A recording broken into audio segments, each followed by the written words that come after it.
ಕಲ್ಯಾಣ news channel ವರದಿಗಾರರಾದ ನಮ್ಮ ಆತ್ಮೀಯರಾದ ರಾಜ್ ಮೊಹಮ್ಮದ್ ಅವರಿಗೆ ಸ್ವಾಗತಿಸುತ್ತಾ, ನಮ್ಮ ಹೆಸರು ಹನುಮಂತಪ್ಪ ಮನ್ನಾಪುರ್, MRHS ಜಿಲ್ಲಾಧ್ಯಕ್ಷರು. ಅದೇ ರೀತಿಯಾಗಿ ಬುರ್ರಪ್ಪ ಮರಡಿ DSS ತಾಲೂಕು ಸಂಚಾಲಕ ದೇವದುರ್ಗ, ಅದೇ ರೀತಿಯಾಗಿ ಲಕ್ಷ್ಮಣ ಮಸರ್ಕಲ್ MRHS ಸದಸ್ಯರು, ಇವರು ಕೂಡ ಉಪಸ್ಥಿತರಿದ್ದಾರೆ. ಈಗ ವಿಷಯ ಪ್ರಸ್ತಾಪಿಸುವುದೆಂದರೆ, ಇದೇ ತಿಂಗಳು 26ರಂದು ದಾವಣಗೆರೆಯಲ್ಲಿ ಸಂವಿಧಾನ ಸಂರಕ್ಷಕರ ಸಮಾವೇಶ ಹಮ್ಮಿಕೊಂಡಿದ್ದು, ಆ ಒಂದು ಕಾರ್ಯಕ್ರಮಕ್ಕೆ ಹಿರಿಯ ಸಾಹಿತಿ ಚಿಂತಕರು ಹಾಗೂ ಮಾಜಿ ಸಚಿವರಾದ BT ಲಲಿತನಕ್ಕ ಅವರು ಕೂಡ ಭಾಗವಹಿಸುತ್ತಿದ್ದಾರೆ. ಅದೇ ರೀತಿಯಾಗಿ ಪ್ರಗತಿಪರ ಚಿಂತಕರು, ಸಿನಿಮಾ ನಟರಾಗಿರ್ತಕ್ಕಂಥ ಪ್ರಕಾಶ್ ರಾಜ್ ಅವರು ಕೂಡ ಬರ್ತಾರಿದ್ದಾರೆ.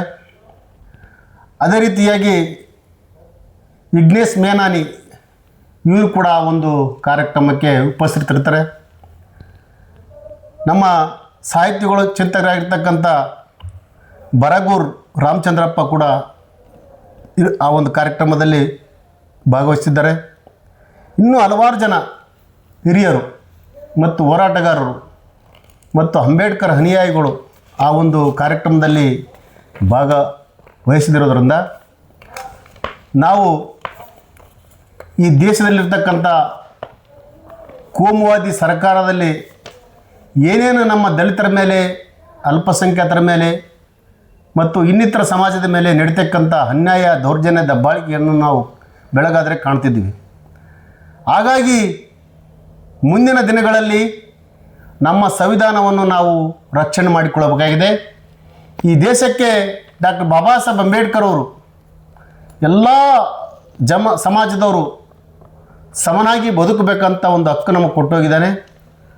ಆದರೂ ಕೂಡ ಕೋಮುವಾದಿ ಸರ್ಕಾರಗಳು ದಲಿತರ ಮೇಲೆ ಬೆಳಗಾದರೆ ದೌರ್ಜನ್ಯ, ದಬ್ಬಾಳಿಕೆ, ಅತ್ಯಾಚಾರ, ಕೊಲೆ, ಸುಲಿಗೆ ನಾವು ನೋಡ್ತಾ ಇದ್ದೀವಿ. ಮುಂದಿನ ದಿನಗಳಲ್ಲಿ ಈ ದೇಶದಲ್ಲಿ 28ನೇ ಚುನಾವಣೆಯಲ್ಲಿ ಏನಪ್ಪ ಅಂದ್ರೆ ಕೋಮುವಾದಿನ ಕಿತ್ತೊಗೆಯುವಂಥ ಒಂದು ಸಂದೇಶ ಈ ಒಂದು ಸಮಾವೇಶದಲ್ಲಿ ಸರ್ವ ನಾಡಿನ ಜನರು ಕೊಡ್ತಾ ಇದ್ದಾರೆ.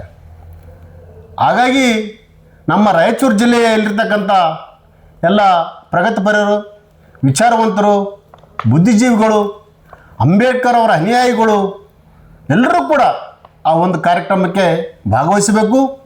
ನಾವು ಕೂಡ ದೇವದುರ್ಗದಿಂದ ಆ ಒಂದು ಸಮಾವೇಶಕ್ಕೆ ಭಾಗವಹಿಸ್ತಿದ್ದೀವಿ.